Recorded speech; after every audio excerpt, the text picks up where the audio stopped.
Hi guys, I'm Yuri Dimitrov and I'm the CEO and director of a family office and I have personal experience of more than 20 years of working with high net investors, entrepreneurs and successful people around the globe on legal, finance, private banking, private taxes and private investment matters.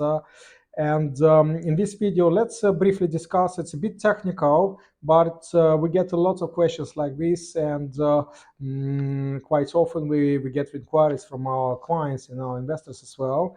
It's about the business visitor visa, business so-called business visa. Many our clients they call to us and say that I'm planning to come to UK. I would like to visit UK on business. I need to have negotiation. I need to meet with investors. I need to meet with my business partners. I need to attend the conference. I need to check the project. I need to act as a supervisor. I need to come for internship. So there are all sorts of business purposes, and I would like to apply for business visa.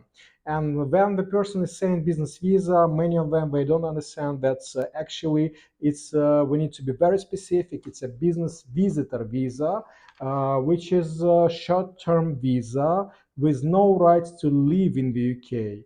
You can only temporarily visit UK with for the specific purpose and for the specific time. So this visa it comes under the category of C visit and subcategory business visitor, because there are other subcategories like student visitor, academic visitor, it can be sport visitor, and some medical visitor for medical reasons. So the business visitor it is subcategory of visitors, and these are categories where you can come only for short time. It's A, B, you cannot spend more than it's allowed in your visa. C, you cannot spend all the time what is mentioned in your visa. So if it normally it's mentioned, let's say 180 days, you cannot spend all 180 days in the UK.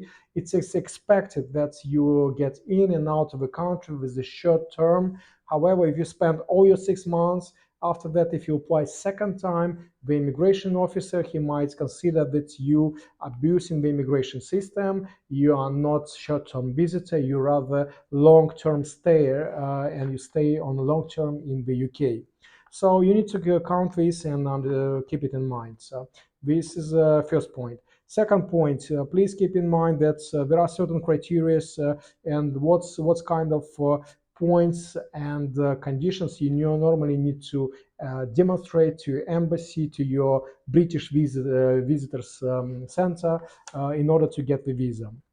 First of all, you need to demonstrate the purpose of your travel. You need to clearly explain why you are coming to UK, what's the purpose. So once again, it can be conference, it can be business invitation from the company, it can be marketing research, it can be business negotiation. So please, it's always recommended the more detailed you provide information, the more clear you provide, the better will be to the officer and he understands the purpose of your visit. So please provide letter, invitation letter or conference invitation, and explain the invitation letter. Ideally, if it will not just say that we would like to invite Mr. A, B, C, but the invitation letter it's recommended to explain what kind of project, how long you know each other, on what dates, what the outcome is expected. So the more detailed it will be, the more professional it will look, the better credibility it will bring to you and to your application.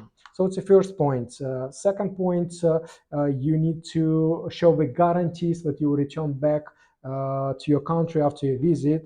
So the immigration officer in embassy in British Visa Center need to check that you have proper guarantees that you get and return back after your short-term visit.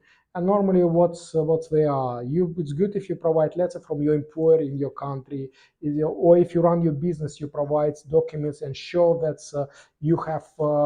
You are registered, so you have your own company in your country, or maybe you're self-employed, maybe you're a freelance worker, but you are registered with your local tax office as self-employed, as a freelance specialist, as consultants. You registered with tax office, so you have a business activity, employment activity, professional activity. Also that you have a property, maybe you have some assets, you have a flat in your country. Also, you have a family if you're married, if you have children, you have your spouse, you show that you have a family. So there are certain anchors that shows that you will return back after the short trip and you'll be genuine business visitor. Second point. Third point, you always need to demonstrate your finance ability to fund your trip, business trip, and finance it. And normally, you need to provide bank statements and proof that you have money for this trip.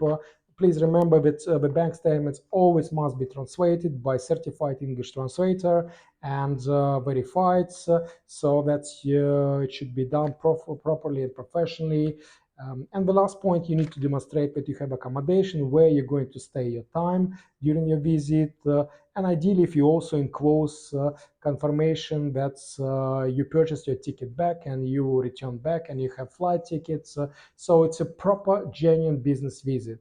Please remember, you should think not only in one visit term, but you come again and again, and after that you might need to apply for 2 years business visitor. You might apply for 5 years or 10 years business visitor. So the more you build your credibility in the eyes of immigration officer as a business person, then the longer you'll get in future visa, and there shouldn't be any problems. So we wish you good luck with your application. If you have any technical inquiries, questions, please feel free to contact us. We support a lot business people, entrepreneurs, investors on projects and on communication, on market promotions, on getting to new countries. So please feel free to contact, and we'll be more than happy to advise you on these matters. Thank you.